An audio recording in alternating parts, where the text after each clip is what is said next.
joining right now, and the webinar has just started. Okay, he says. Thank you, Dr. Clark. Hi, welcome everyone. All right.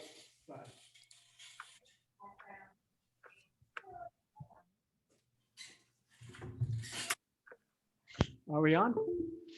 I think we are. Yeah, we're live. Welcome everyone. Thank you so much for your patience. All right. Welcome to part one of the 2021 Pax Christi, Texas statewide conference, Zoom hosted and co-sponsored by the Holy Cross Institute of St. Edward's University.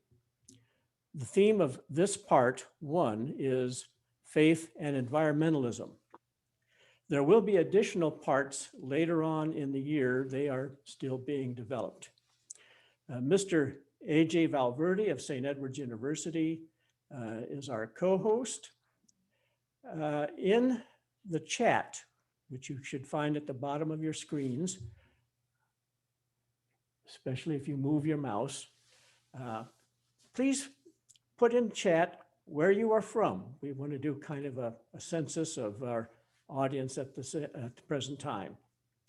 Before we begin, Pax Christi Houston member David Atwood would like to make a few comments on the passing of Father Gerald Kelly. David. Okay, thank you. Father Kelly, in addition to being a Maryknoll priest, was a strong member of Pax Christi in Houston. He died on March 7th of this year from cancer at age 85. Father Kelly was a very active person until his death. No one would suspect that he was had a problem with cancer. I remember marching with Father Kelly in a Martin Luther King Day parade in Houston several years ago, and I could hardly keep up with him, although he was 5 years older than I was. Father Kelly was an avid Maryknoll missioner and served in Chile and Central America for several years. He actively supported Pax Christi in Houston and hosted the First Friday Forums for several years at the Maryknoll House in Houston. My wife Peggy and I would occasionally have lunch with Father Kelly at the Maryknoll House. I think the last time that we had lunch with him was about a year ago, just before the coronavirus was hitting the United States.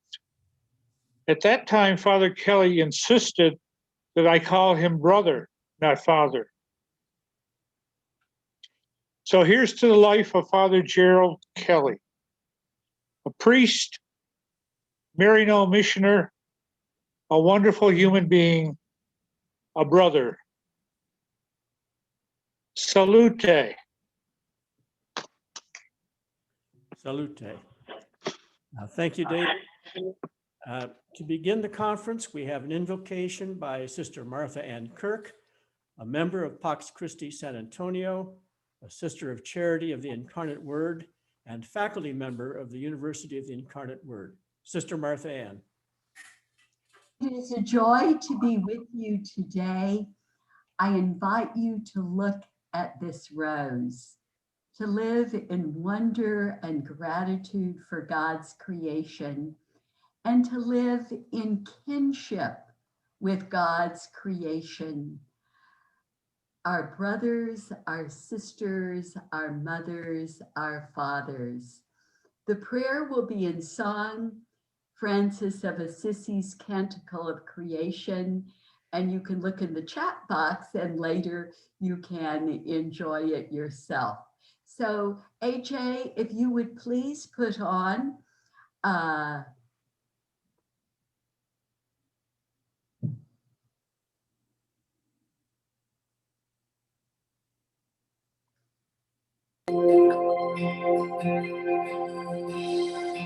sacred the land, sacred the water, sacred the sky, holy and true, sacred all life, sacred each other, all reflect God who is good. All praise be yours through Christ, bearing a likeness of you, most high one. Extends the moon and stars who are precious, splendid, bright your glorious sky. Hãy dừng em cao với tay câu chuyện ta tạo trời đất anh khắp muôn loài anh khắp mọi nơi kính dâng lời ngợi khen ta khen muôn loài Chúa tạo nên. Ca tụng Thiên Chúa đã tha tạo thế giới, gió muôn phương trời cùng không khí và ngàn mây. Kia muôn nước tình yêu thương vui tương đồng, suốt đời thơ mãi ơn người rừng say. Tierra bendita, agua bendita, cielo y abismo, creación de Dios, vida sagrada, pueblo bendito, todo es imagen de Dios. Por el fuego, nuestro hermano, bello y fuerte sus llamas nos dan. Nuestra tierra, madre hermana, tierra nos da flores y frutos. Sacred the light, sacred the water, sacred the sky, holy and truly, sacred our lives, sacred each other, all reflect God who is good.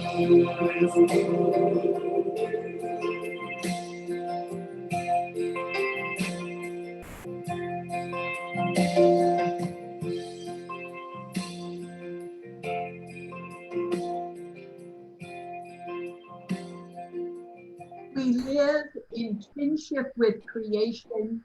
May we live in wonder and gratitude. Amen. Amen. Thank you, Sister Martha. Amen. At the end of today's program, Father Richard Wall of Pax Christi Houston will give the closing prayer. He neglected to perform the proper exorcism on his camera, so you will be able to hear him but not see him. If you have special intentions for him to mention at the end of the program, please type them into the chat box at the bottom of the screen with the heading for closing prayer. He will be monitoring the chat box for them. The first presentation today has the title Ecological Theology of Liberation and will be presented by Dr. Daniel P. Castillo of Loyola University, Maryland. Dr. Castillo earned his BA in history at the University of Florida, where he became acquainted with Pax Christi. He earned the MA in systematic theology at the Washington Theological Union in 2009 and the PhD in theology at the University of Notre Dame in 2014. At present, he teaches in the theology department of Loyola University of Maryland. He is the author of An Ecological Theology of Liberation, published in 2019 by Orbis Press, with an introduction by Gustavo Gutierrez. After his presentation, he will respond to questions. If you have questions, please type them in the Q&A box, which is also at the bottom of the screen. AJ Valverde will be collecting the questions and will pose them to Dr. Castillo. Dr. Castillo, you're on. Thank you, Tony, and thank you all for being here. It's as Tony mentioned, I was involved with Pax Christi as an undergrad at the University of Florida, and it's really kind of was my introduction into thinking theologically as a young adult. So I hold a warm place in my heart for Pax Christi and continue to try and be involved with the community as I've grown older. What I'm going to do is pull up a PowerPoint slide that I'll go through as I speak today. So let me pull that up first before continuing on.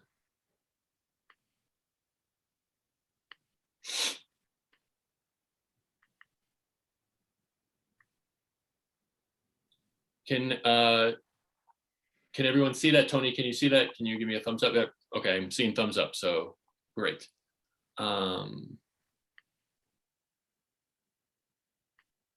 So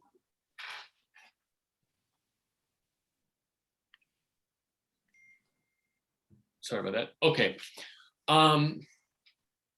The title of the talk is An Ecological Theology of Liberation, and I will what I'll be doing fundamentally for the most part is drawing your attention to kind of key symbols and narratives in scripture that can be retrieved to kind of shape the Christian imagination in towards love of earth, not only love of God and love of neighbor, but love of earth as well. As we do that, though, Gutierrez, one of my friends and mentors, talks about how all theology is situated theology. And so we're always working out of context. And so I would like to invite you all to think about the context in which we're thinking about environmental ethics today, or the cry of the earth and the cry of the poor, to use Leonardo Boff's phrase. What is the world like in which we live right now? And so there's two slides I'm going to put up here, and I'm not really going to comment. I just would like you all to take a minute to reflect on this first slide. So the context in which we're living today is the planetary emergency. So I'll say a couple things real quickly. That emergency is an eco-social emergency. It's a political ecological emergency. Not only does it have to do with climate change, but it has to do with the 6th grade extinction. It has to do with massive social inequality, both located regional levels and local levels, but also at the global level, at the planetary level. And all of these factors of this emergency kind of interweave with one another. So this image captures, as well as anything, kind of the dynamics of the political ecological emergency, in my view. So just a moment, reflect on this image, and if you have thoughts, go ahead and enter them into the chat so folks can you can share them with everyone else on.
So I've seen, I read a couple comments about overuse and production. There's a question about what is happening to the refrigerator in the top right corner.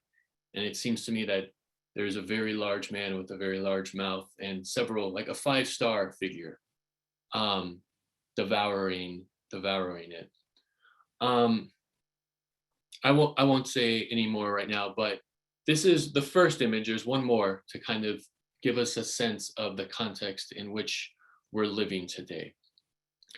The second image, so if we live in the context of a planetary emergency, we need to acknowledge that the harms and dangers of that emergency are not distributed equally, nor are the benefits of of the production that has kind of shaped this emergency. So with that in mind,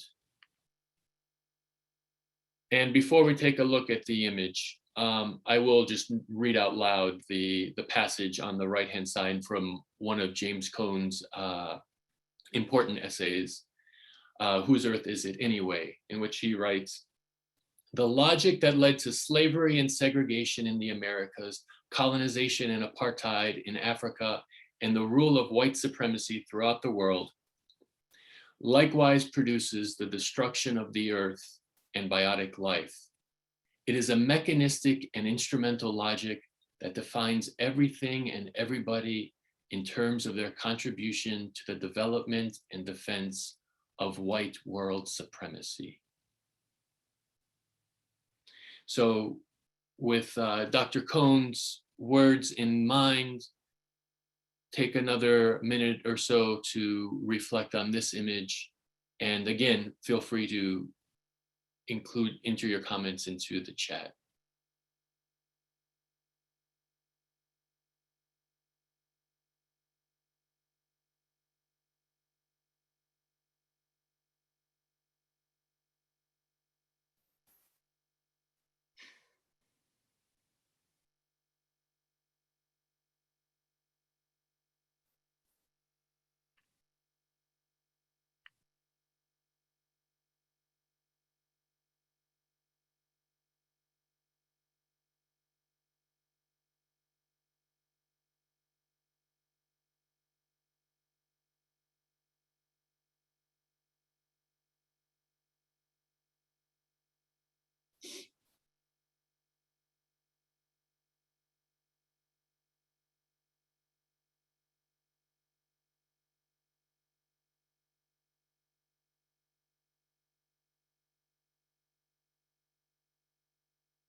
All right, thank you again for your comments and for your time taken to reflect on this image.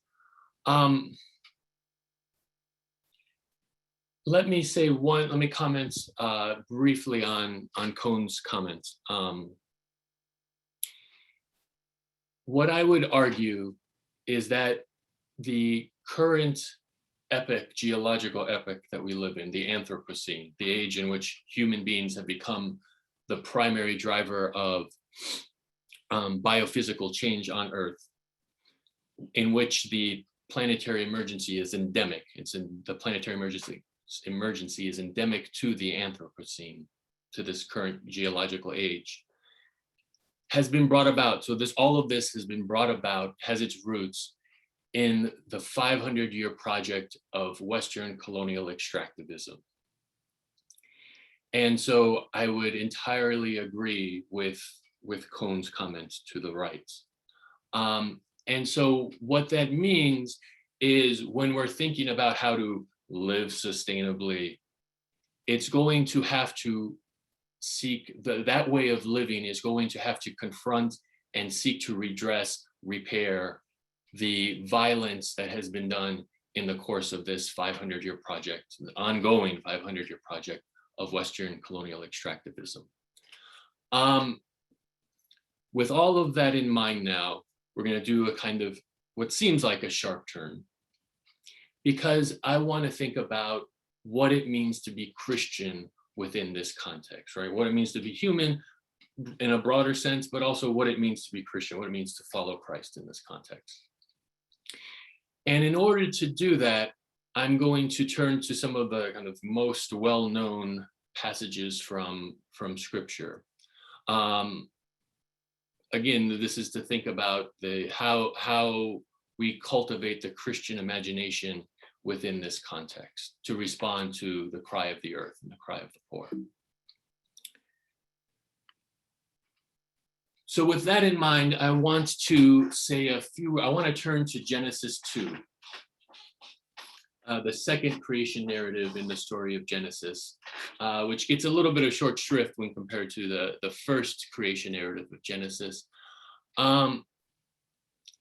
And I want to think about this narrative with you, and I won't read it out loud right now, but I will kind of point you all to a few key passages. So in this story, God comes and plants the garden, right? Waters the earth, makes the soil verdant and rich, and plants the trees of the garden, and then sets the human person there. And in Genesis 2:15, we're told that God gives the human person the vocation to cultivate and care for the garden. This, to me, for my own work and in my own thought and my own spirituality, really, this has become one of the key passages of Scripture, that God sets the person there to cultivate and care for the garden. But if you look at we won't get into the weeds with the Hebrew of this, but it's the verdant soils of the garden. And I would argue that can actually be extrapolated even further, that by the garden and the verdant soils of the garden, what we can think about is that God calls humanity to cultivate and care for the soil and all that comes from the soil. And this is important because in Genesis 2, right, God forms all of the creatures out of the soil. And what's more, God forms the human person out of the soil as well. Adam, the earthy one, comes from Adamah, the soil. So the human person is called to cultivate and care for the soil and all that comes from the soil. And it's worth noting the verbs there, avad and shamar, can also be translated not just cultivate, but to serve. So the human person's called to serve the soil and all that comes from the soil, neighbor and earth, and care, and abad can be translated care or keep, protect. So cultivate and care, serve and preserve the soil and all that comes from the soil. And what I would suggest here, what I would submit to you, is that here God then gives the human person the symbolic vocation of gardener. This is what it means to be human, to act as gardener. And I say this symbolically, right? I would not say it necessarily demands a lifestyle of agrarianism, but it demands a lifestyle of serving and caring for the soil and all that comes from the soil. Again, in the context we just reflected on briefly. What's more, so before I get to the what's more, let's also note then that in this vocation, love of God, neighbor, and earth are all intimately interwoven. I probably can't see my hands. I'm trying to wrap them around each other, right? Like a cord. The three loves, God, neighbor, and earth, are intimately interwoven with one another here. Because we love God here through loving and caring for the soil and all that comes from the soil. We respond positively to God's call by serving and caring for neighbor and earth. The latter two, right, neighbor and earth, are as closely related as Adam is to Adamah. What's more, so here's the what's more part. I would argue that there is an implicit imago Dei anthropology at work here.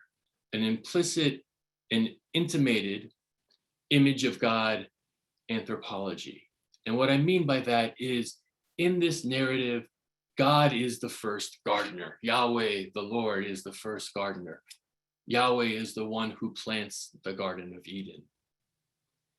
So, in responding positively to God's vocation, to God's call to serve and care for the soil and all that comes from the soil, in inhabiting that vocation of gardener, we actually, humans, enter more deeply into the image of God.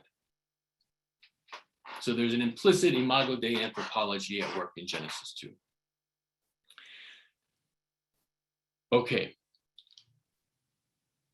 What that means then, unsurprisingly, is if we look to Genesis 3, which I'm just going to say a couple words about here, is that it should be unsurprising that sin disrupts this threefold intimacy of communion with God, neighbor, and earth. When humanity grasps at the fruit of knowledge of good and evil, which is really grasping at knowledge that to dominate, it be in the logic of the narrative, we can interpret it as knowledge to dominate. So we're saying, I will not serve, right? In fact, I'll force other things to serve me. I'll displace God. I'll be like God, ironically.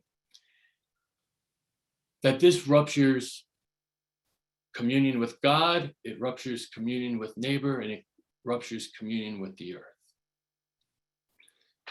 Those elements, that rupture actually gets kind of put into sharper contrast in the narrative of Cain and Abel in Genesis 4, which I want to take a little bit of time with to unpack. So again, before I even start speaking, just take a minute to reflect on the image.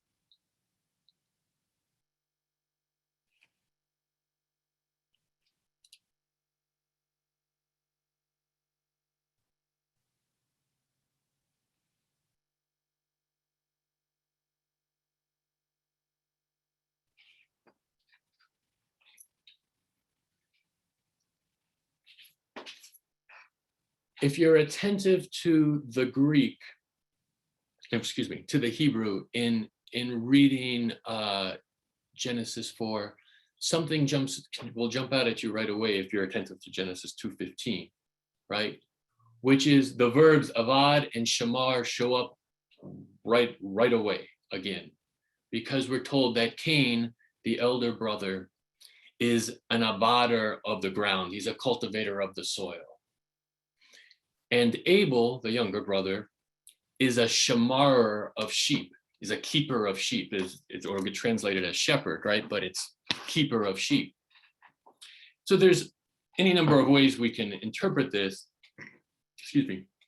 But what I would suggest to you is that this is actually briefly, ever so fleetingly, a moment of hope, right? That despite whatever damage humanity has done to its relationship with God, neighbor, and earth, through grasping at the fruit of knowledge of good and evil, that the next generation, the future, still can inhabit in some way the vocation of gardener.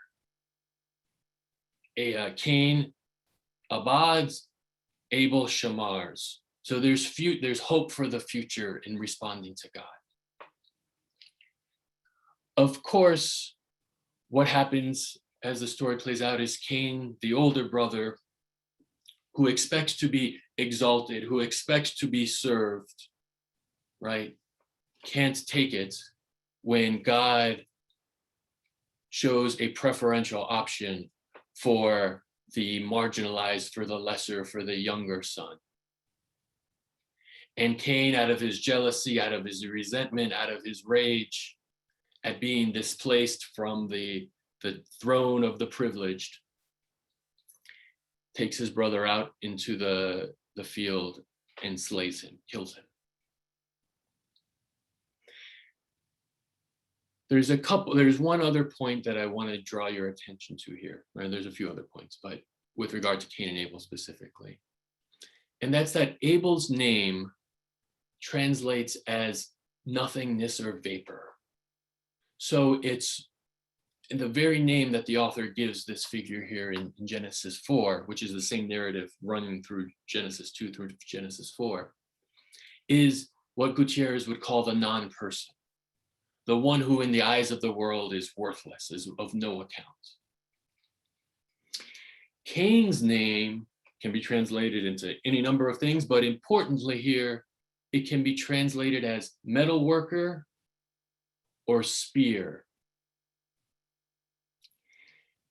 And so Cain, the one who's called to serve the soil, cultivate the soil, serve the soil, and again, all that comes from the soil, rejects that vocation, turns the tools of the gardener, the plowshares and pruning hooks, right, into swords and spears of domination. As the narrative continues, right, so we see the alienation from neighbor amplified here in the most kind of egregious way possible, the murder of brother. Cain then flees God and flees the soil, and we're told goes off and builds the city, founds the first city. And what I would suggest to you is we should think about the city here in an Augustinian sort of way. So what I mean by that is not urban space, but a civilization, a social system, a political ecological system. So we're not talking about the city on one hand and the garden on the other, but we're talking about a civilization that encompasses urban and rural space, as it were. That Cain founds this city, this system of political ecology, in order now to protect himself and again to exalt himself out of his, in response to his alienation from God, neighbor, and earth. So what we see in this story, I would suggest, is a narration that the narration of the antithesis of Isaiah's vision of peace and salvation.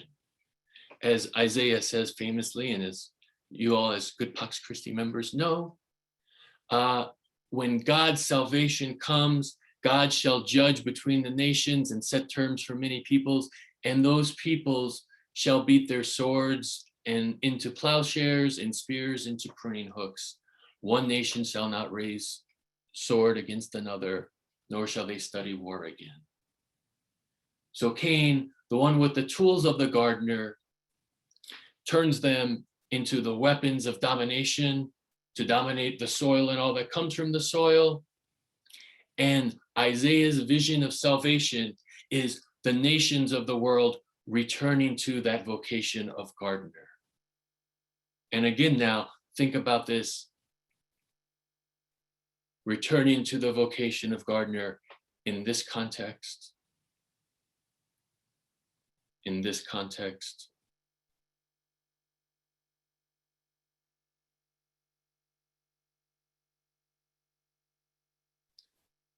Okay.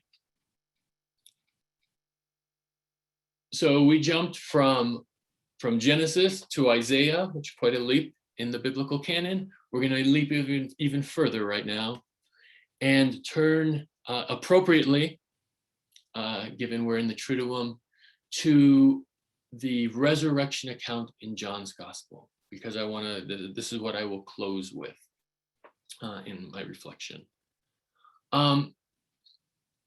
John's Gospel. It's notable, like literary critics, literary scholars will say there's a number of characteristics in John's Gospel that are particularly noteworthy. I'm going to want to surface two of them for you right now. The first is that John makes extensive use of the symbols and language of Genesis. All right, so Genesis, in particular the creation narratives of Genesis, are on John's mind. And we see this right away, right, with in the beginning. echoes Genesis 1. There was light, the language of light and darkness, recalls the creation story, the images of water, the symbols of water throughout John. All of this is just, it's clear that John is in dialogue with the creation narratives of Genesis. The other point that I want to kind of surface for you is John makes use of irony as a theological literary technique. So when John wants to make important theological points, he'll often make them ironically.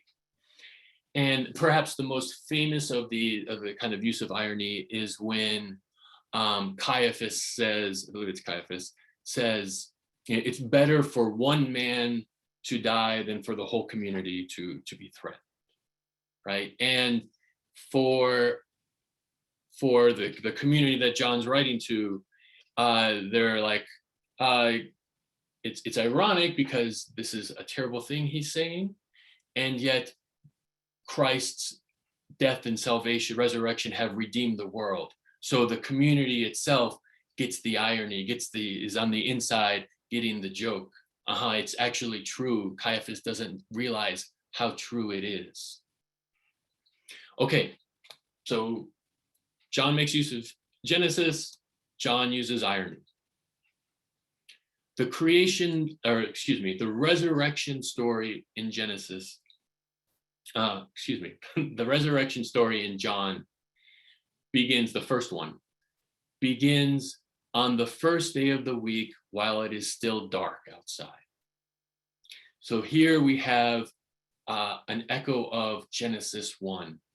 And what a number of scripture scholars will say is, look, what John's doing here is narrating the resurrection as an account of the new creation, the beginning of the inbreaking of new creation. So on the first day of the week, while it is still dark, Mary goes to the burial sites of Jesus to, in fact, encounter the light. We know in John that the burial site is, in fact, in a garden, located in a garden, because when Mary gets there, she sees that the body is missing, and she begins to weep and mistakes, and the passages on the left here.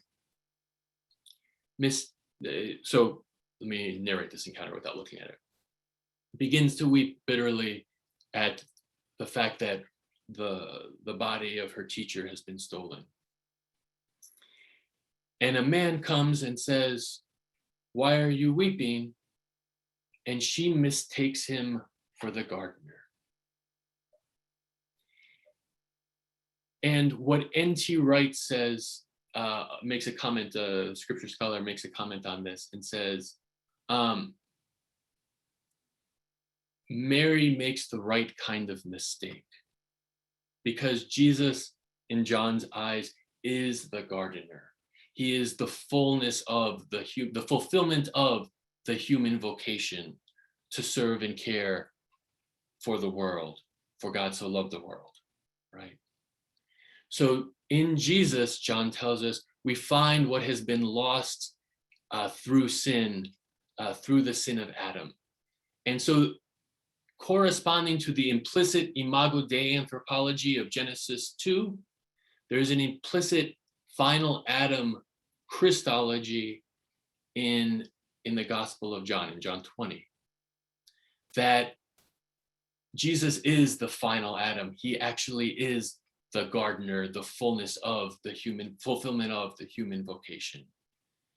And so then what this means is that discipleship is entering the following of Christ in this kind of theological imagination, demands love of God, neighbor, and earth.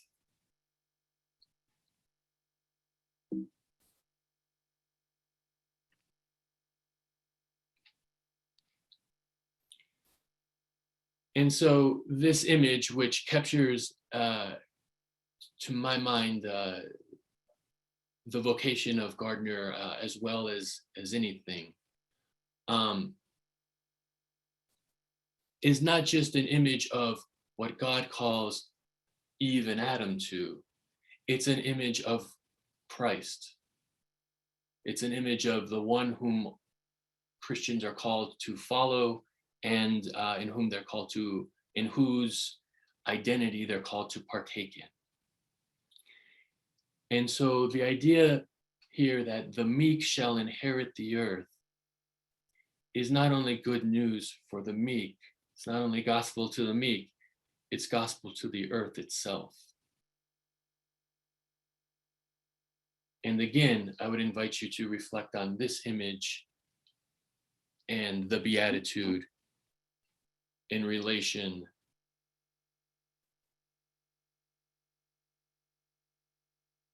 to these images.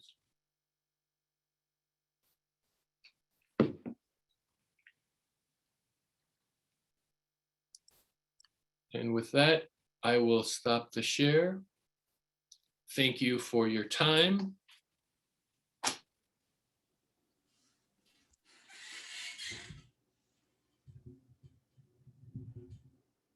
And I can, I don't know if AJ or Tony wants to take over, but I'm happy to clarify things, take questions, Okay. hear your comments. If you have questions, I'm not sure the Q&A is working for people. It was not working for me. You can also put them in chat, and AJ will put like questions together and kind of present or pose them to Daniel. I'd like to begin with two observations. One is from one of the later works of the famous phenomenological philosopher Edmund Husserl, who mercifully died of natural causes before the Nazis were in a position to get him, as a Jewish thinker in Germany. And he wrote of the unreasonableness of rationality, that is, rationality of instrumental reason without further values and context and so forth, itself becoming an unreasonable or irrational force. And I just kind of wondered, here's this Jewish thinker, perhaps well-grounded in the Genesis account. That's one observation. Another is more of a question. Can that second creation account in Genesis be interpreted as a psychological commentary that the spoiling of our consciousness does not stop with animus toward our brother, but contaminates our consciousness of the rest of the world too? So.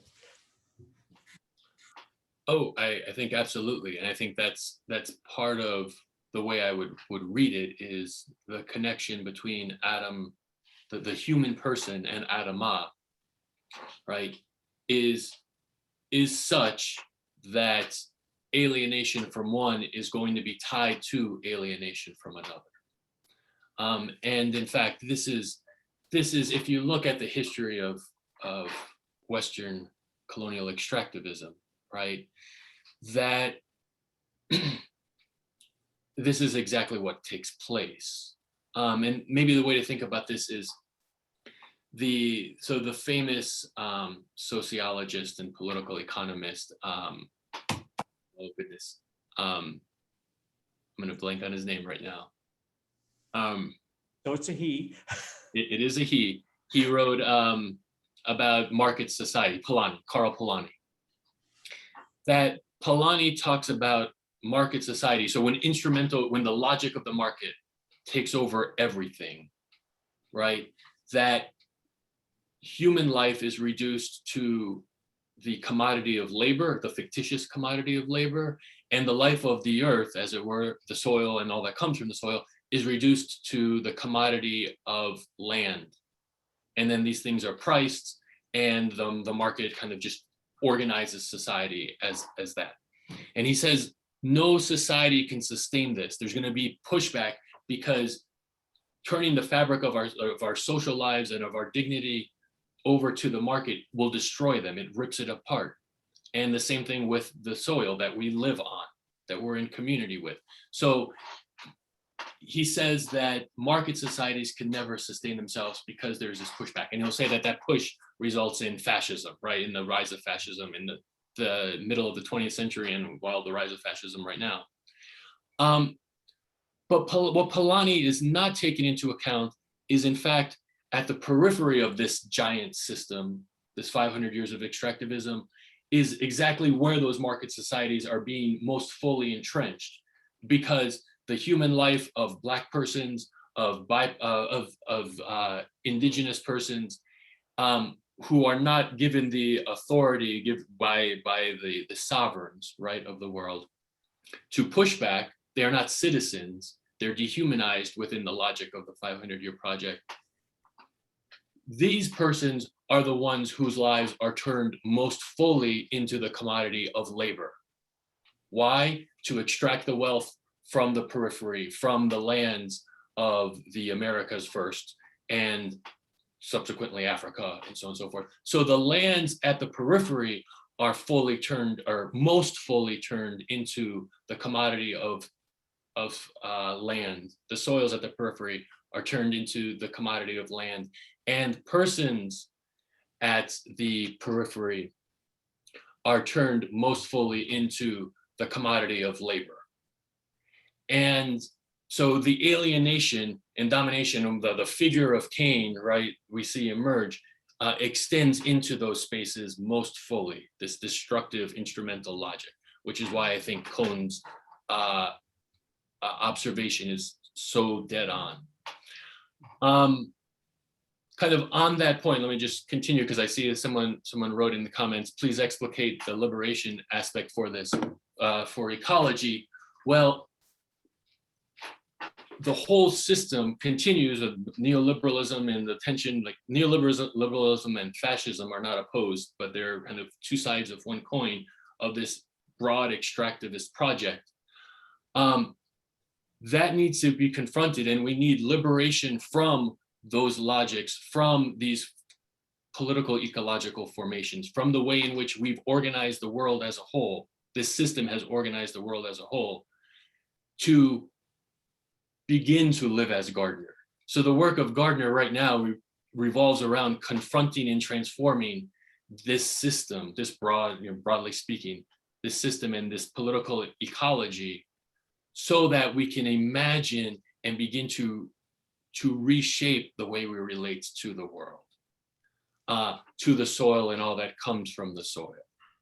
So what I would say would just, I'll stop here and see where the other questions come from, is that then we should be thinking about kind of the call to integral ecology. That's probably Francis's most famous concept at this point, Pope Francis.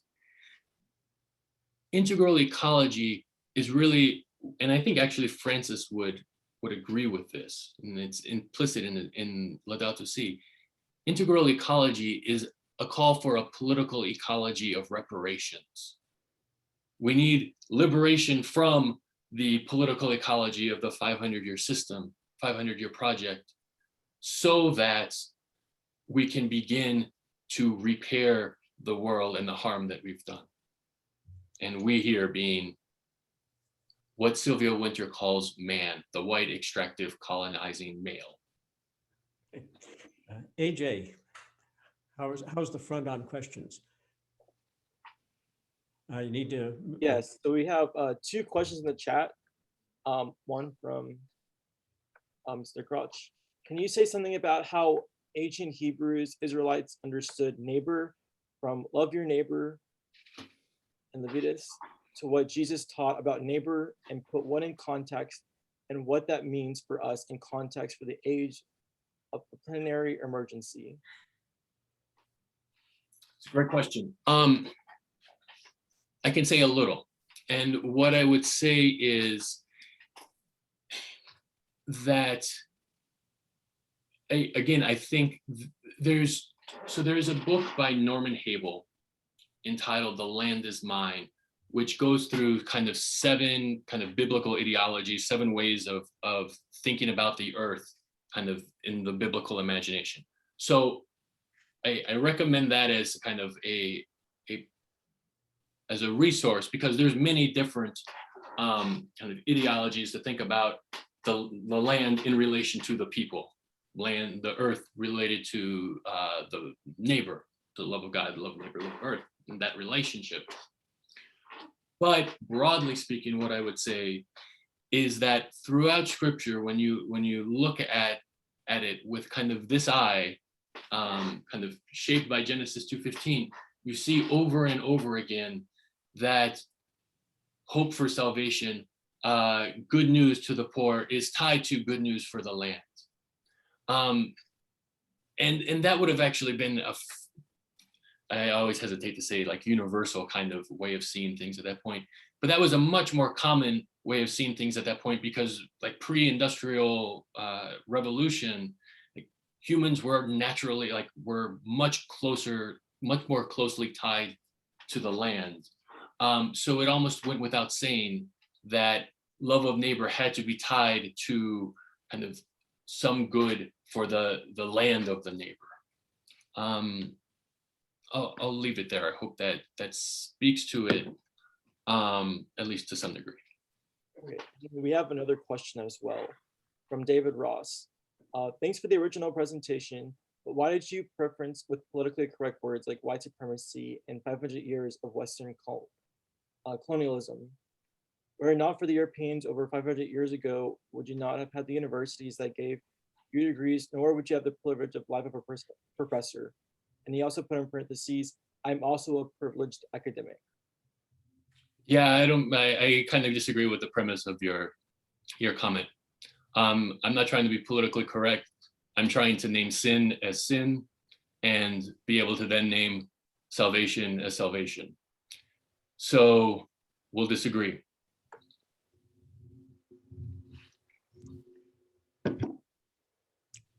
Any more questions? Okay, we will take a break. So let's resume with the second part of the program at 10 minutes till 3. So we have a 10-minute break, and then 10 before 3, we can resume. And if anybody has a good singing voice, this would be a good time to fill in. Thank you, Daniel. Wonderful. Thank you all. Thank you, Daniel. I appreciate the opportunity. It was great to be with you all, and have a blessed Triduum and Easter.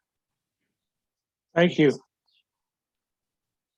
A lot of things that can go along with Triduum prayer. Right. Wonderful, wonderful.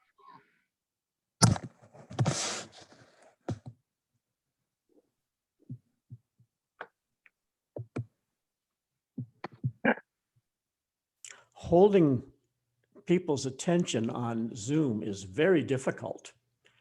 I don't know how educators do it these days, but Oh, I'll tell you, it's so hard. It is so hard. At 9 o'clock on Friday morning, they're supposed to come into social justice leadership. I do not have a clue if they just click their cameras on and then go all over town doing their errands and come back at 12 noon and click off. I keep trying to keep them engaged, but I love what's in the chat box now. I feel like we really have had a pretty engaged group. yeah, I think Daniel, who I understand has to take off for something else, but I think he did a good job holding attention And inviting people to write in the chat box was really a good idea.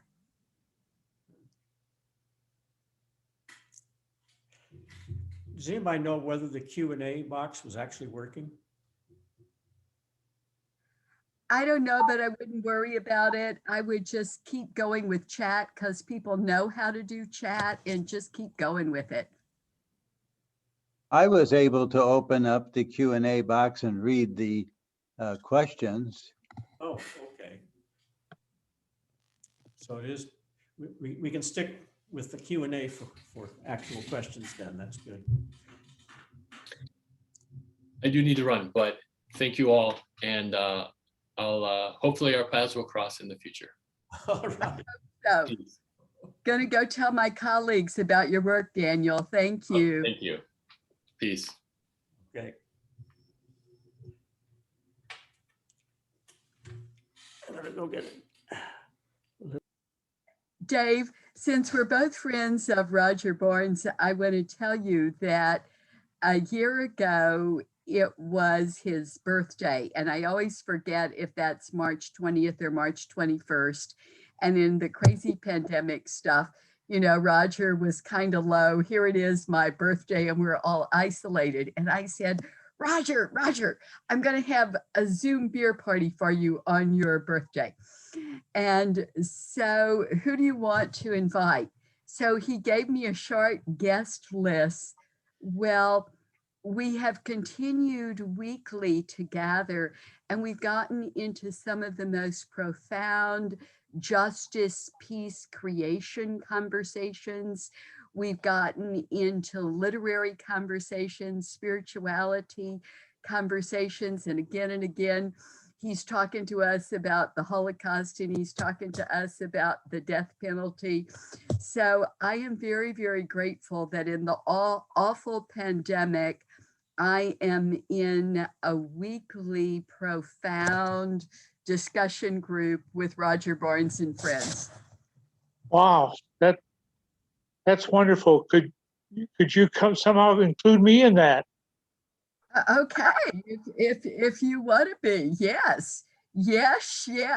So I think I've got your email. Let me check right now just to be sure I have your email. Let me see, how do I pull this up and check it out?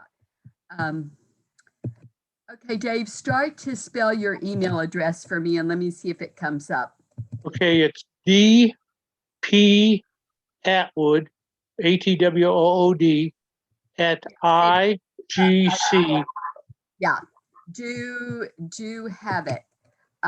So Great. I'm sending you an email right now, and I'm saying, okay, now you will be on the guest list. Wonderful. For the group Roger started. Okay. Yeah. That's great. That's great. Is Rick Halpern from Dallas in that group? No, but every now and then Roger mentions him. Yeah, it would be good. Well, Roger could ask him, or you could have, Roger knows him real well, or I could ask him. You know, I don't know. I mean, yeah, I don't know how to put it. Come, show up, see what the discussions are like, and then, you know, we see, you know, who else should be in the group. But we've had a good year of some weekly reflections. that's great. That's wonderful. That's wonderful. Well, you could ask Roger if you'd want Rick in there. I guess it would be up to him. But I'd like to be in, certainly. All right. Yeah. Well, this is a great group today. I got a lot out of that presentation from Daniel. And when I hear somebody like Daniel talk, I'm always humbled. You know, I don't want to say too much because, you know, it gives me faith in the future. Let's put it that way. A young guy, vibrant, you know, educated, knowledgeable, to, you know, and I just sit there and bring it in and absorb it. And it helps me with my own life. So it's wonderful. He knew his Hebrew Bible. He knows the New Testament. He knows philosophy. He knows systematic theology. I'm impressed by the numerous, directions he is able to go. Mhm.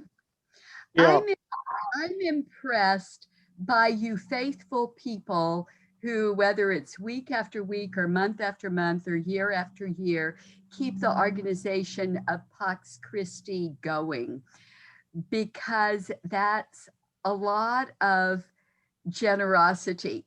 So I'm grateful for great ideas, but at the same time, I am grateful for persevering service. thank you. It's not easy all the time. Thanks to Tony for stepping up to, be coordinator for Texas. And we need to figure out somehow for everybody that's listening how to get younger people involved in the Pax Christi. And I think people like Daniel can help with that, and because he's a lot younger than I am certainly. And but it's I think Pax Christi is really vital to the church. I really do think it's vital. And sometimes we're not appreciated too much by certain people. Especially But, yeah. So, but I think it is vital for the church and for the future of the church and for the future of humanity and for the planet. In a more immediate way, I think we need 4 or 5 people among whom we can rotate the executive responsibility, Pax Christi, Texas, because it should not be a lifetime appointment to be the coordinator. Yeah, but don't rotate it yet, Tony.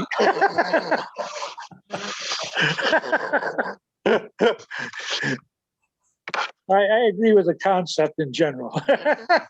Okay, it's now 10 minutes to the hour, and we have 31 participants logged in at least. So our next presentation will be given by Jerry Locke of the Texas Drought Project. He says he has worked full-time on climate change for the past 13 years. Before going to a climate conference in December 2007, he knew little about climate change.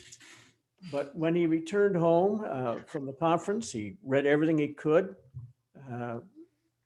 for the next 2 months. And in 2008, Elisa Bergen and Jerry worked on the Waxman-Markey bill, the first big United States climate bill. And in the following years, they worked on a variety of large climate projects. For the past 2 years, he has worked in 12 congressional districts, forming coalitions to gain support for the Green New Deal.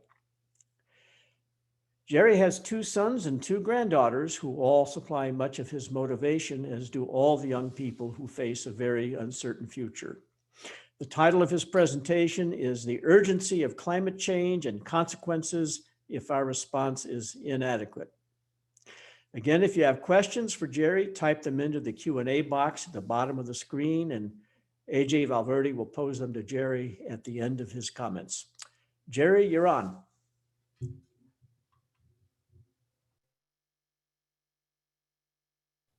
Jerry, you need to unmute. Is that muted? Is that better? Yes. I'm about what we can do. The time for not doing that is well past. First, I want to give some, Daniel was mentioning ecological justice. Texas, the White House appointed Environmental Justice Committee. First time any White House has done that. And there's David, there's Tejas, Juan Paras from Tejas is on that. In Austin, there's Susana Almanza. There's Robert Bullard at Texas Southern University, who's the father of environmental justice. And someone else that I know, Richard Moore in Albuquerque. I've never seen a committee where I knew people. a national committee. And this one I know fairly well, which is a great step forward. I want to show a video of Greta Thunberg. Most of you might know the name. She's from Sweden. She started reading about climate change when she was 9 years old. She was completely depressed. I can understand that. By the time she was 11, her family had to rally around her and pull her out of the depression. A few years later, in 2018, she started a presence in front of the Swedish parliament, and no one would join her at the beginning. She was there by herself, and she had asked a lot of people, and no one would join. Finally, people started joining. Within a couple of years, there were millions of people that were marching because of Greta's inspiration. She started it, and she started this whole youth movement called children's strikes all over Europe. And I forget what they used to call it, but it was Free Fridays or something like that. Kids wouldn't go to school and they would do climate work. I'm not sure that's still going on, but this is a presentation that she gave recently because it was the 5th anniversary of the Paris Climate Agreement. And she has some comments about that agreement. So let's go ahead with the tape. My name is Greta Thunberg, and I'm inviting you to be a part of the solution. 5 years ago, world leaders signed the Paris Agreement, and they promised to keep the global average temperature rise to well below 2 degrees Celsius and to pursue 1.5 degrees to safeguard future living conditions. Since then, a lot has happened. But the action needed is still nowhere in sight. The gap between what we need to do and what is actually being done is widening by the minute. We are still speeding in the wrong direction. The 5 years following the Paris Agreement have been the 5 hottest years ever recorded. And during that time, the world has also emitted more than 200 gigatons of CO2.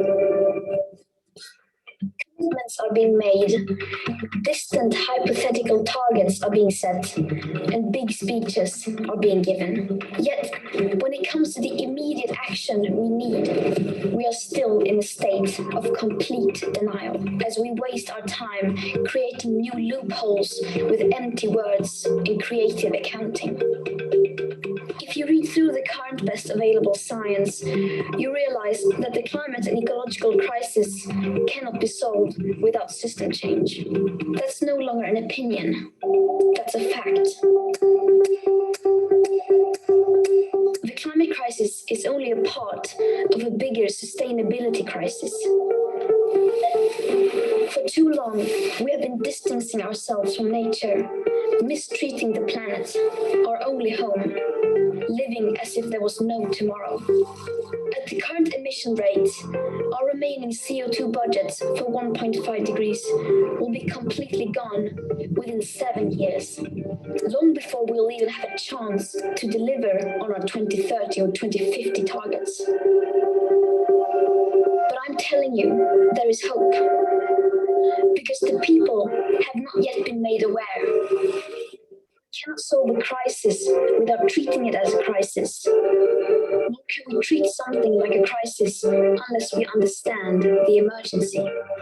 So let's make this our main priority.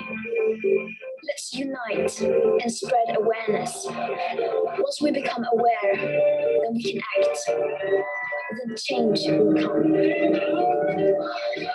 This is the solution. We are the people. Climate activist Greta Thunberg speaking in a video she released ahead of Saturday's virtual climate summit to mark the 5th anniversary of the 2015 Paris Climate Accord. Greta turned 18 on January 3rd.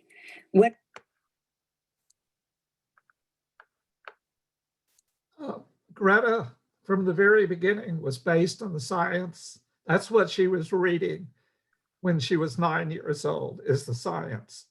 And what she speaks is really, it's very close.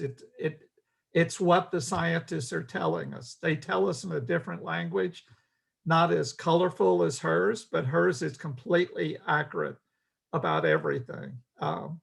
There is hope. There's a road ahead, but we can't delay any further. I started doing this in 2007, and all I've seen is delay after delay after delay and half measures. None of it has amounted to anything. And I'll talk about Paris and I'll talk about Obama's Clean Power Plan. All of it hasn't amounted to anything that will do my granddaughters any good. So now we have to act. Now's the time to do that. I went to Bali. I was not an environmentalist. I was asked to go there by an organization. I went there. I wasn't part of the actual conference. I was with a civil society delegation, and we would get briefed. The biggest takeaway I had was everyone thought in Copenhagen in 2009, in the climate conference in 2009, that there would be a huge agreement. Instead, there was anything but that. And we were running out of time, and everyone understood that. But what they agreed was 6 years until a real agreement would be done in Paris. 6 years just lost for no apparent reason. I guess it was their understanding that they couldn't come to an agreement in the interim between Copenhagen in 2009 and Paris. Alyssa, like Tony said, we went to work. I came back to the United States. And we formed what was called, maybe should have been our organization title all along, Texas Climate Emergency Campaign. And we worked on the first big climate bill in the United States. It was called Waxman-Markey. It was so flawed that the biggest names in climate all came out against it at the end. They all came out against it. Naomi Klein, Bill McKibben, Dr. Hansen, Greenpeace, Friends of the Earth, they all came out against it. It was less than a half a measure. They tried to reform it. They couldn't. At the end, there was a big press conference, and they said, "Don't sign this thing. We're better off not having an agreement." I was, Alyssa and I, especially me, I didn't know anything. So I was pretty much following at that point. But Copenhagen was just startling. I mean, really startling that it went so badly. It went badly in terms of the science and what we needed to do to cut emissions. But in Kyoto in 1997, I think, it was one of the first big climate conferences. They realized that there was a debt to pay. This is very much in what Daniel was saying at the beginning of his presentation. There was a debt to be paid to countries in Africa and Asia. Their emissions are much smaller than us on a per capita basis and also a historical average. China is now above us in terms of year to year, but historically our emissions are still much higher, and per capita our emissions are much higher. And so, and especially the people of Africa are going to pay a horrible price. They already are if we don't do something. And they've contributed next to nothing to climate change, next to nothing. The same thing, I'm getting ahead of myself, and I want to mention this right now. Central America, all these people coming north, they're largely climate refugees. A few years ago, the UN said, about 4 years ago, why are these people coming north? Because there was a real spike in people coming north. So they sent people into the 3 countries of the Northern Triangle, Guatemala, El Salvador, and Honduras. And they just went to the communities where people were coming from in greater numbers. And they said, why are they leaving? And they said, drought. That was the _1 reason they gave. And that has implications for no farm jobs, no food, and et cetera, that ripples through the whole economy. So when you see those people, even now, the drought has just maintained itself for those years, ever since 2015, the first big drought, but it's been continuous drought. So when you see people coming again in greater numbers, it's partly because they think the United States is friendlier, but it's this pent-up demand. They're desperate. They don't have food. So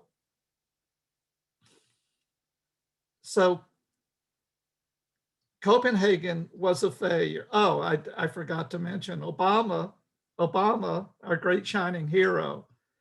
There was a fund that was being set up to take care of some of the poor nations. It was 200 billion, which is a pittance. We spent 80 billion on just the big hurricane near New York City. We spent 80 on that. And this is supposed to take care of everything that's going to happen to poor countries all over the globe, 200. And it isn't even funded. We've turned our backs on those people. So then you come to Paris, and they were desperate to cobble together some sort of agreement at Paris. I want to say again, there is hope. There's a way forward. Greta talked about it. I'll talk about it. But our backs are against the wall, and I hope people appreciate that. Our backs are against the wall. You need to be thinking, what can I do? Who can I mobilize? So we came to Paris, and they had to have some sort of agreement. And so they cobbled together some sort of agreement. And Greta was talking about 1.5 degrees centigrade temperature rise since pre-industrial. And there was this whole conversation that was happening between, well, should we do 2 degrees, keep it under 2 degrees, or 1.5?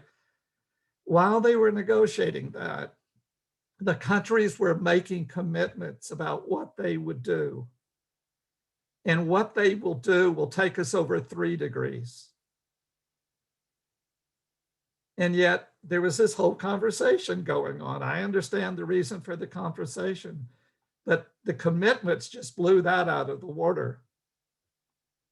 And I think I will talk about another hugely important, maybe the most important figure in the world on climate change, Dr. James Hansen.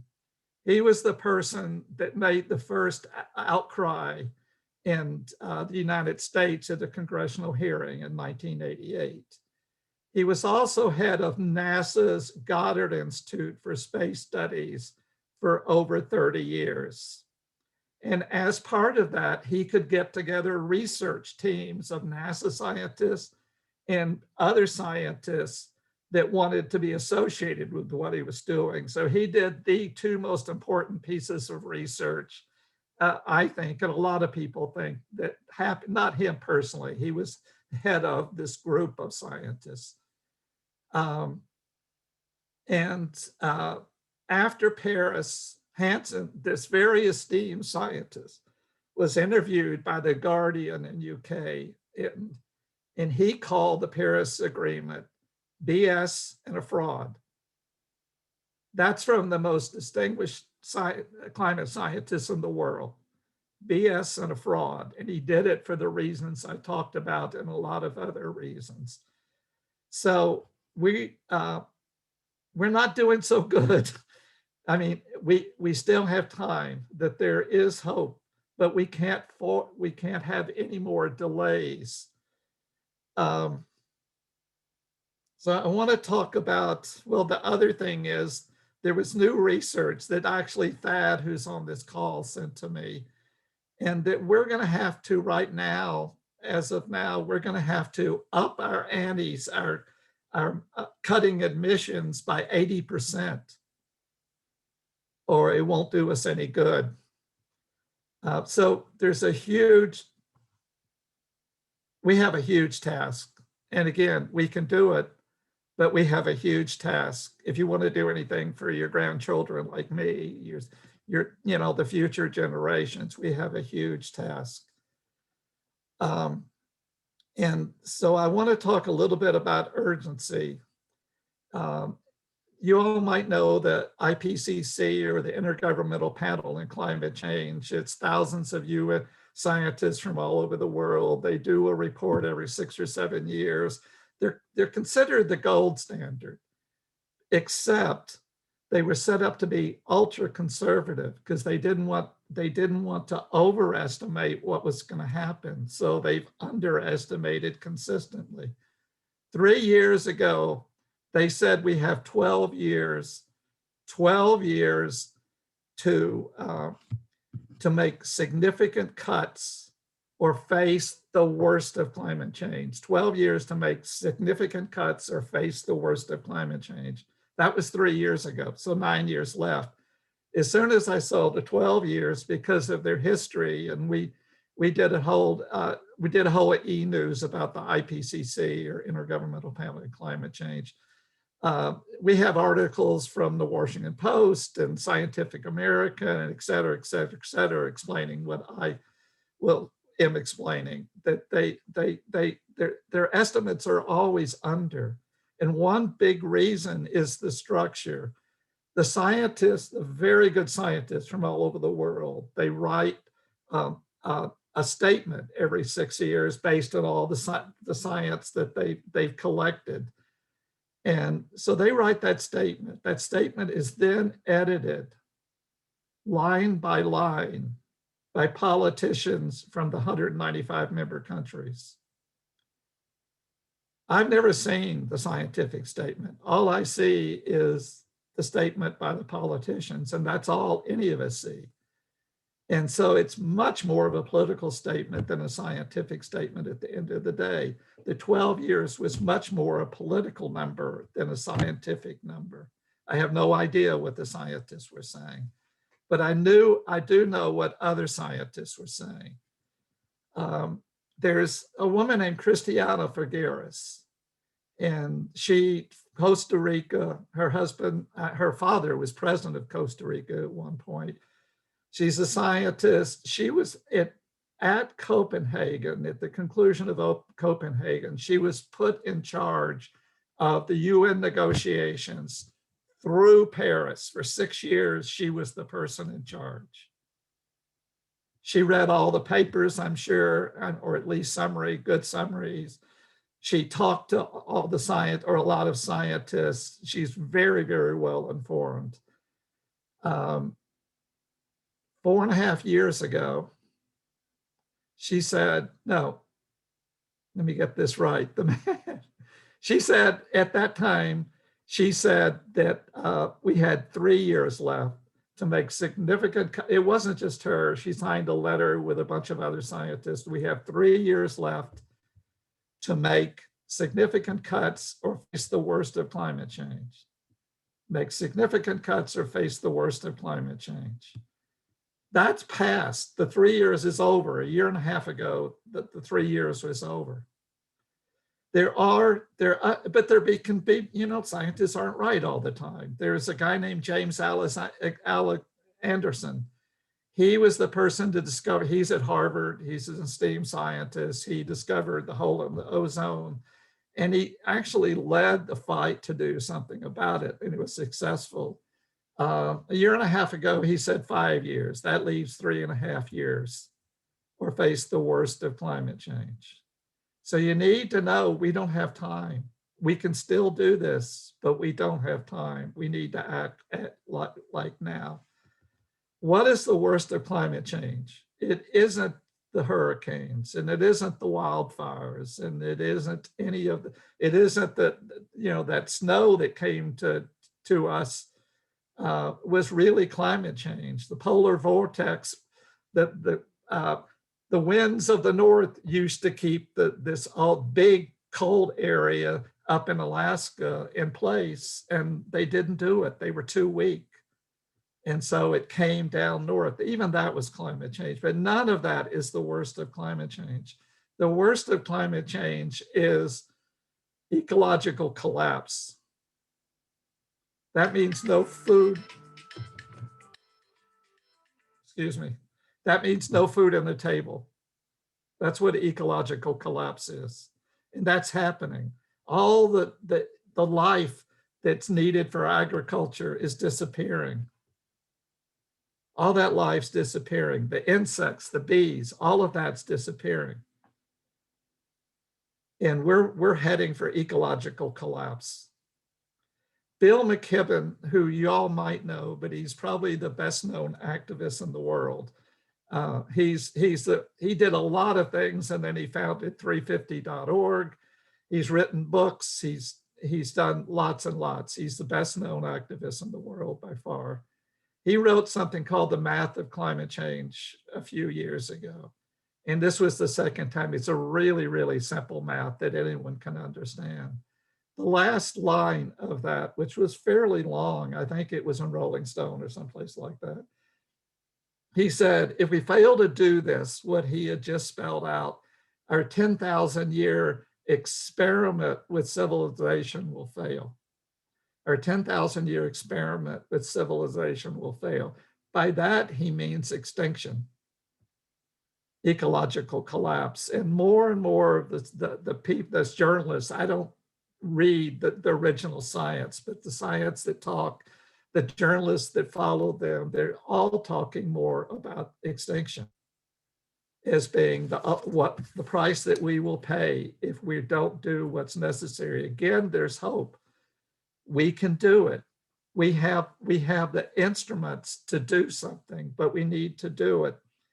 So what my organization is doing, which is Texas Drought Project, if you want to get information from us, you can just go to texasdroughtproject.org. What we're doing is we started 2 years ago to push the Green New Deal, because it was the best that I had read up to that time. And so I did lots of traveling to 12 congressional districts, and other people did, to form coalitions. You know, ever since the 80s, I've been in a number of situations, and basically what I've done is form coalitions. So we have unions and faith groups and social justice groups and environmental groups and on and on. We're trying to get together all parts of the community and put pressure on the politicians. They're all Democratic politicians to do the right thing. And right now, Thad, who's on this, is working with us, and a couple of other people are in half-time salaries. We don't have a lot of money, but we're doing really important work. We meet regularly with the Congress people. We meet with their staff. We share information that we have. And we're trying to improve Biden's plan. I'm not exactly sure what his plan is. I mean, I don't see a lot in it. It's just been released. I haven't read all the analysis of it, but it doesn't seem like he's operating under a 4-year budget that we have to do it in 4 years. He's operating on 9 years and maybe more. And that's a big mistake.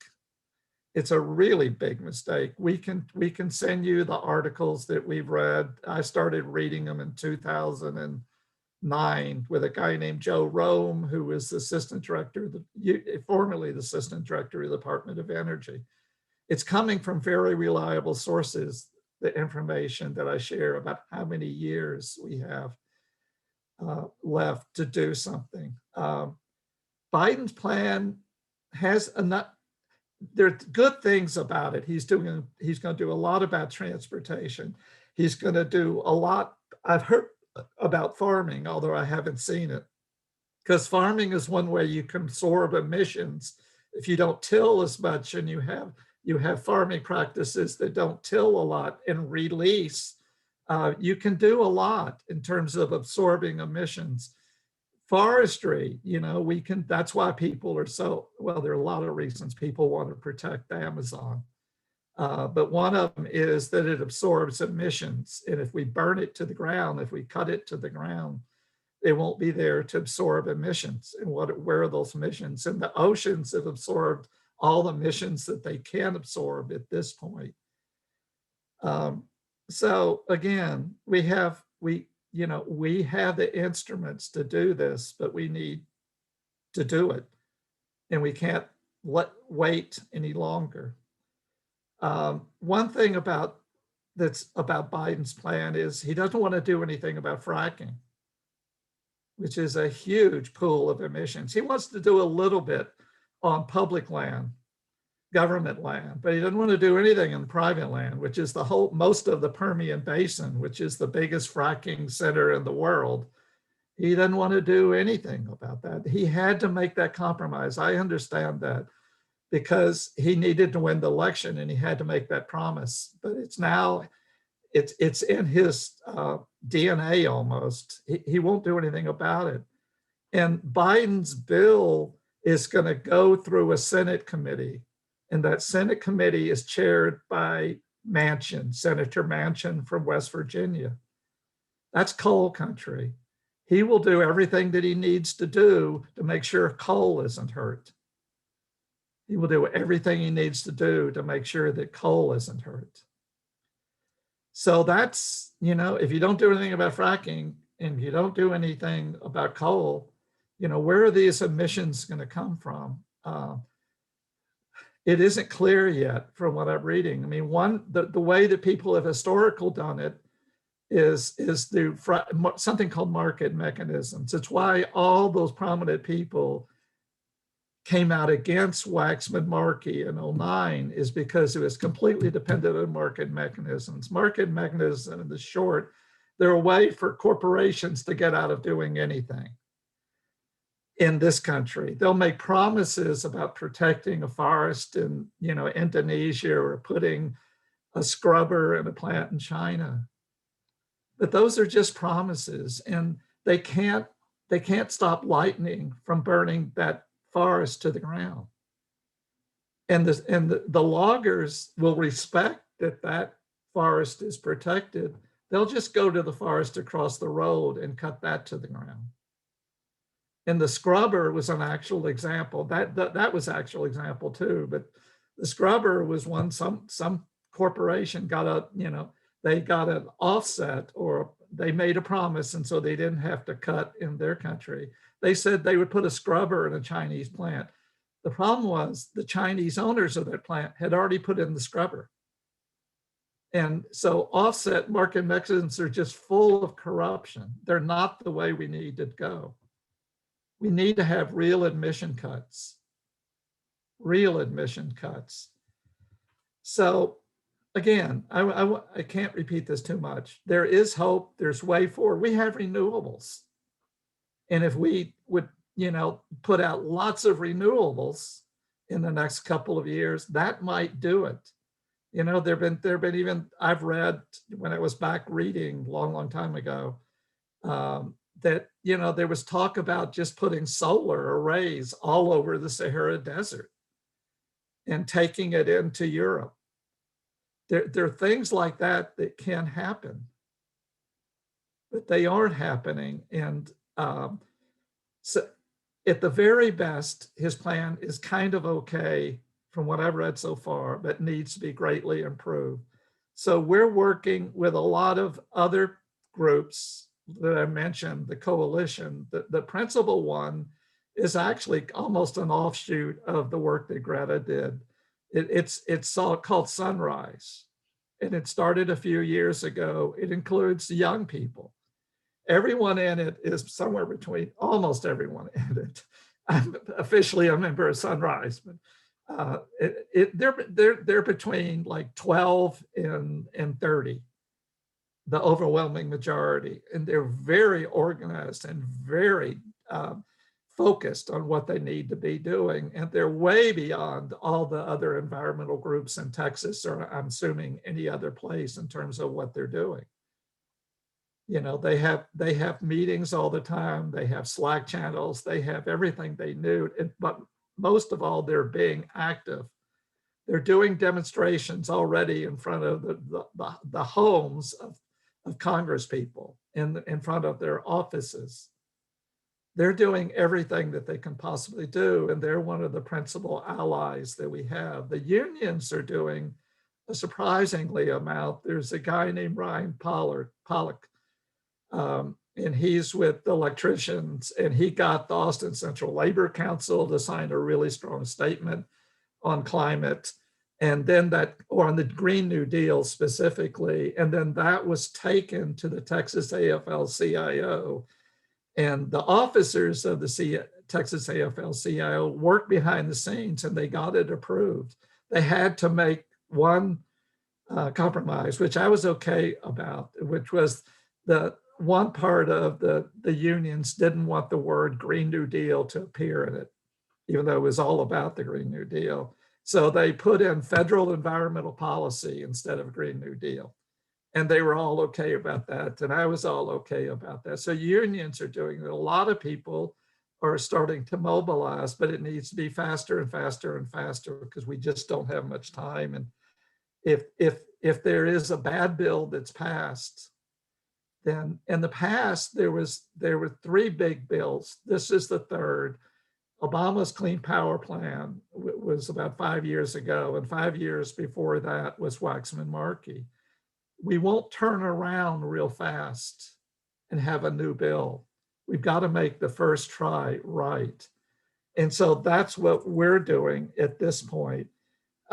If you want to get involved, I mean, we're making lots and lots of calls to groups all over there are 3 people that are making calls. That's about all they do is make calls to groups all over the state.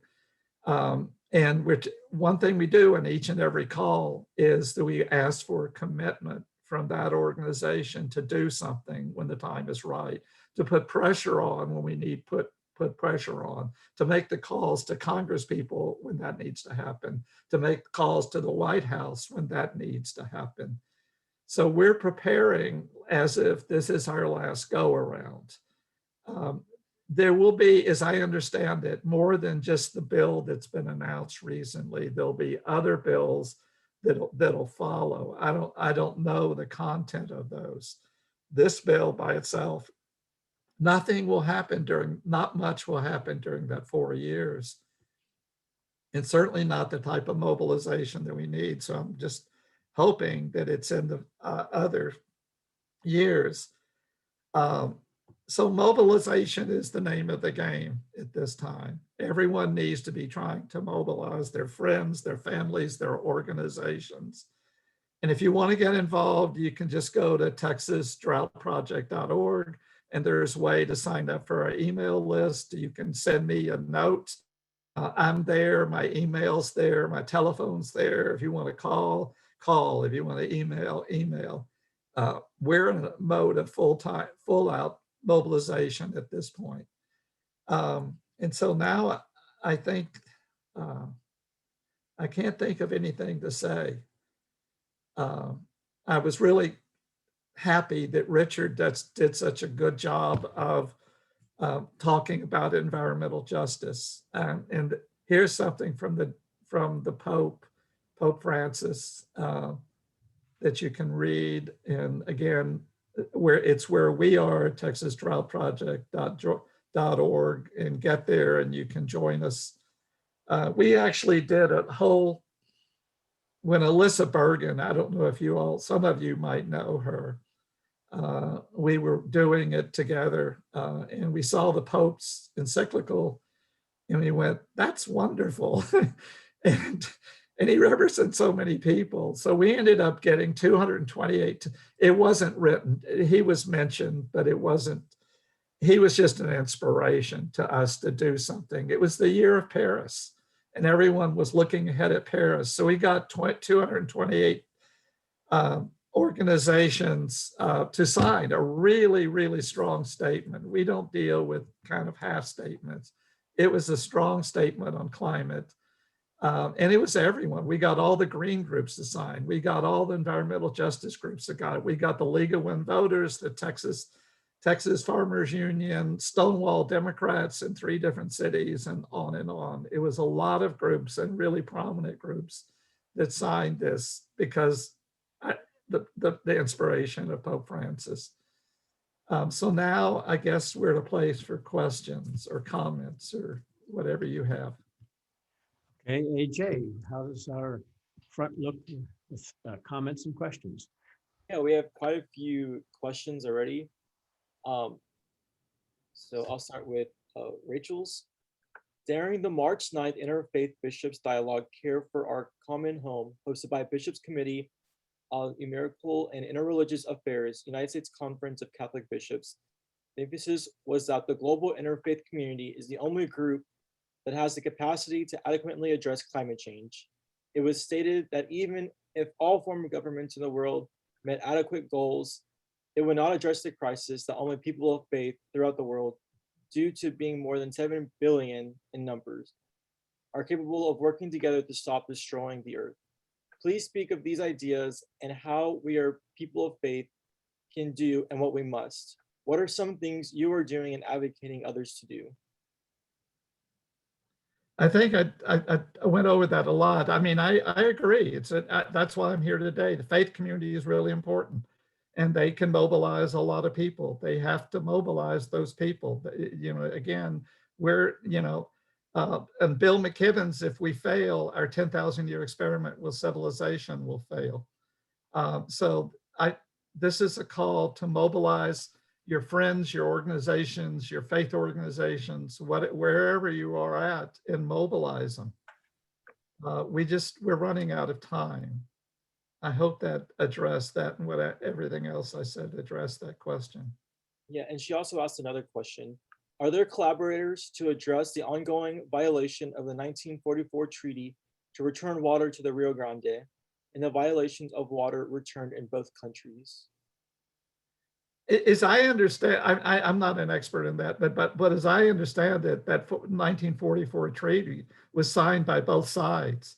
And I don't, as I understand it, this isn't something I follow closely, but that Mexico isn't violating that agreement. I could be wrong about that, but that's my understanding of this. Yeah, the Rio Grande finishes, and just one more sign of climate change, it finishes at the Rio Concho, below, south of El Paso.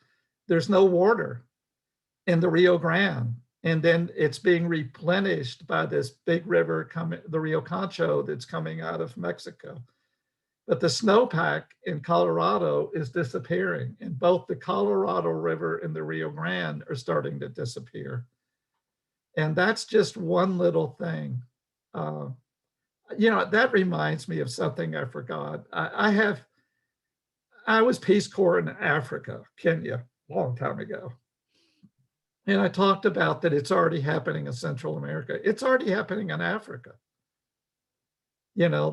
Where I was in northern Kenya, all across the northern section, or the southern section of the Sudan, and northern section of Africa, kind of Kenya and Uganda and Nigeria, it's already happening. There's famine that's starting to really rear its head. And then if you can paint a line from northern Mozambique across to the southern third of Angola, more or less, and all the countries that are south of that.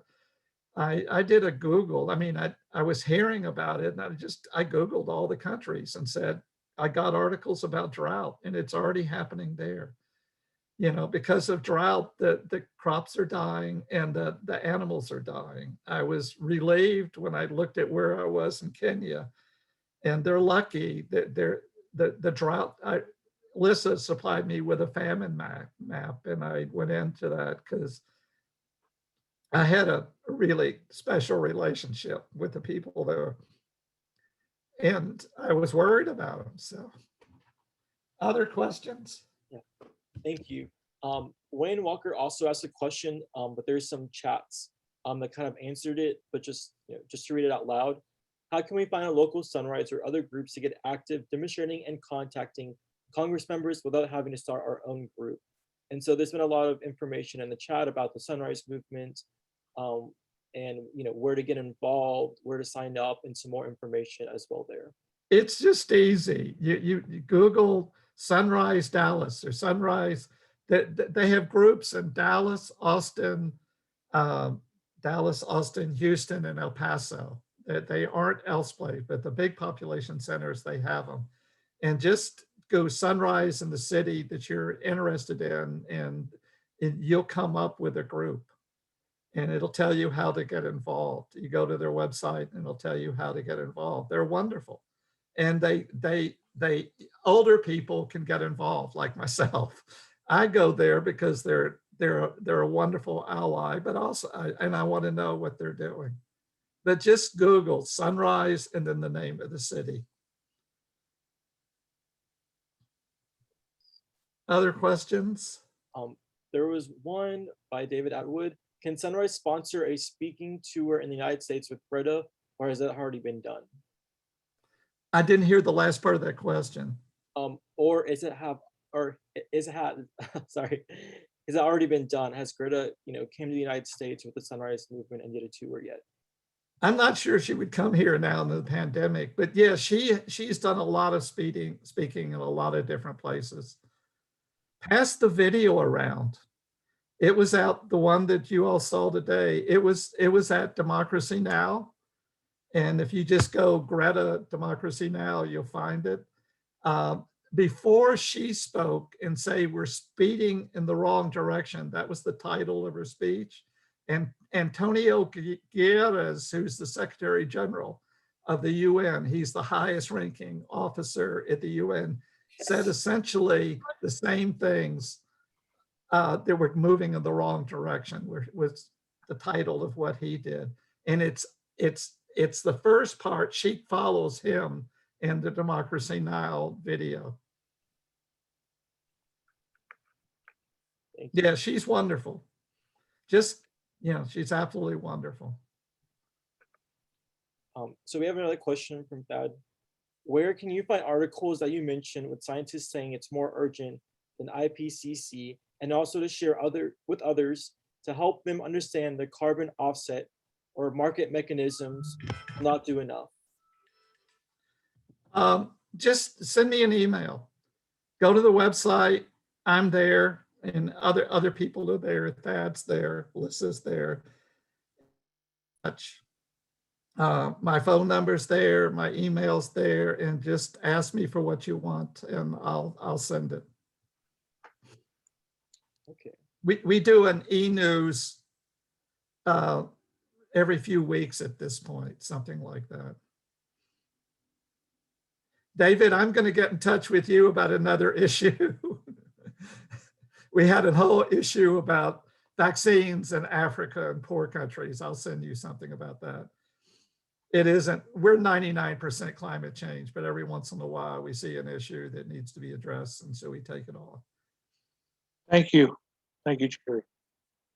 Yeah, there is one question by Wayne that he asked earlier, I think during Dr. Castillo's, but I think it might be still a little bit relevant here as well. He says, we hear much about activist groups about what to do in the world. What do you recommend for catechism, prayer, and liturgy?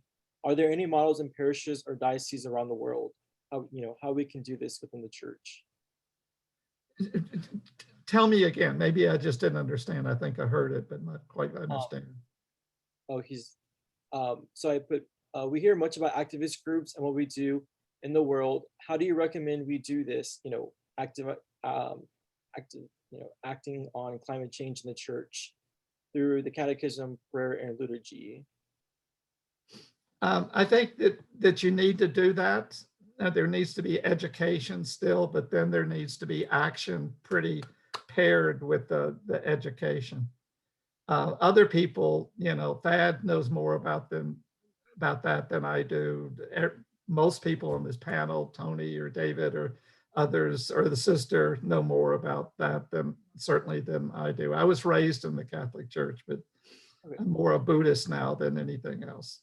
Oh, okay, sorry. Yeah, actually, Wayne had chatted as well that it was more for Dr. Castillo because he had typed it earlier, so I apologize for that being a little late on that one. But thank you. I think that was so helpful. I think that's all the questions that I'm getting in. I know a lot of people are making comments in the chat as well.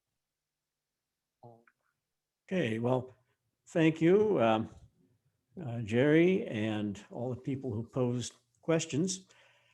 The situation is frustrating. I did my week's grocery shopping this morning and had a difficult time finding products not wrapped in plastic.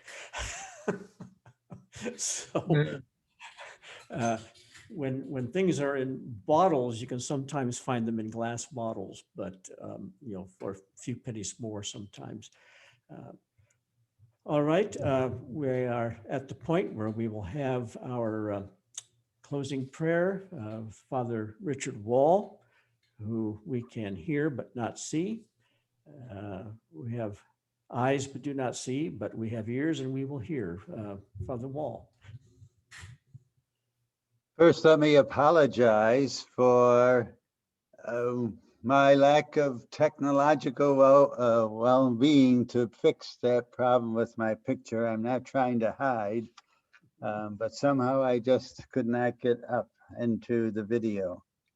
Before I do the prayer, I'd like to mention that the Columban Fathers have done a number of things in regard to ecology in terms of materials for Catholics, and they recently had a Stations of the Cross, Ecological Stations of the Cross.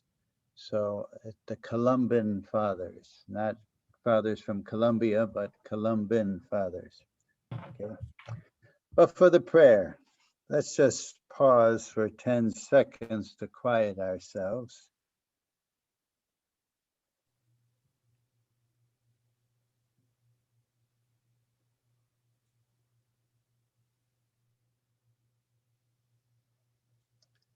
Today, a day we call Holy Saturday, is the time between dark and light, death and eternal life.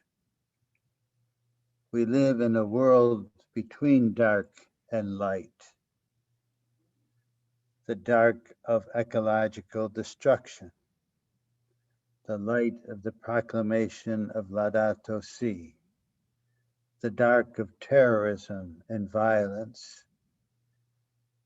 the light of nonviolence, the dark of family violence, and the light of reconciliation, the dark of inequality, the light of the seeking after justice, the dark of racism, and the light of dialogue, the dark of the pandemic, and the light of vaccines. On this day, Holy Saturday, between dark and light, we recognize the reality of this time in which we live. We also claim the light of Jesus Christ, the pioneer of transformation, the one who came to overcome the dark and to draw us into God's light. And so, as members of Pax Christi, we ask for the grace to see the light in ourselves and to, in our own humble way, to be a light for others, even to see the light in those that we might consider in the dark, so that all of us, as followers of the nonviolent Jesus, may also rise to the light that Christ will bestow upon us, upon our neighbors, both persons and the earth. We certainly make all these prayers through the power of the Holy Spirit and asking for the Holy Spirit, who came as light and fire, confident of God's goodness. Amen. Amen. Thank you, everybody who tuned in, and we'll have information on a future portion of our annual conference sometime in the coming weeks. Good night. Good afternoon. Thank you, everyone.